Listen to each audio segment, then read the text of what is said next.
presented by KZ Bhojpuri Recording Studio music by Roshan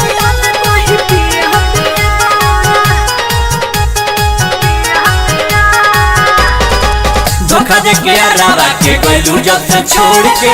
मुसलियन को के बैठल बानी छाती फोड़ के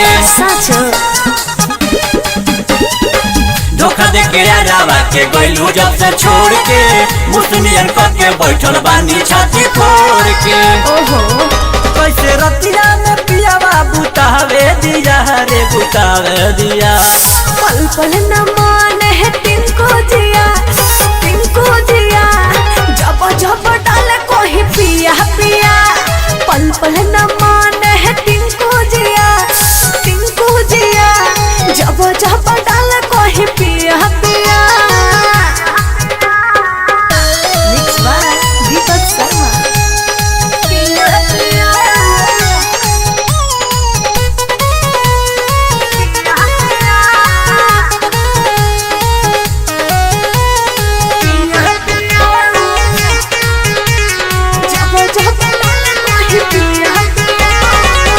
कैसे कैसे रात बीतल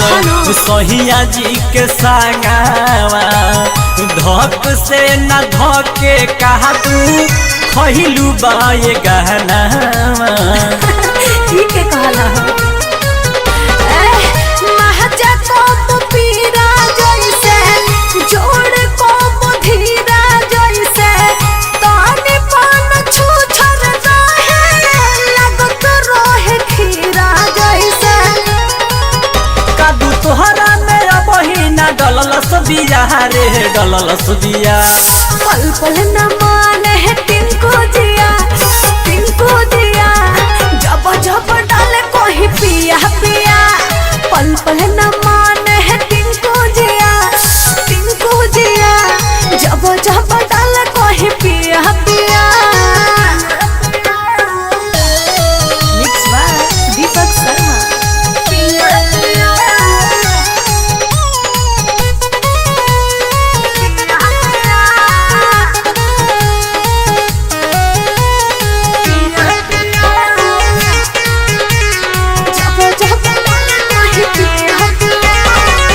नई हर में माजा रानी लेलू भरपूर हो ताहरा से कुछ उछू पवनी ना जरूर हो सही पवनी ना जरूर हो छोड़ दो भरोसा राजा दोसर के हुले तब माजा एह से भी संदीप सुनी है सोहनम कदी है साजा माही मुकेश विकास ज्यादा दर्द दिया रे दर्द दिया पल पल न माने है तिनको जिया जब जब डाले कोई पिया पिया पल पल न माने है तिनको जिया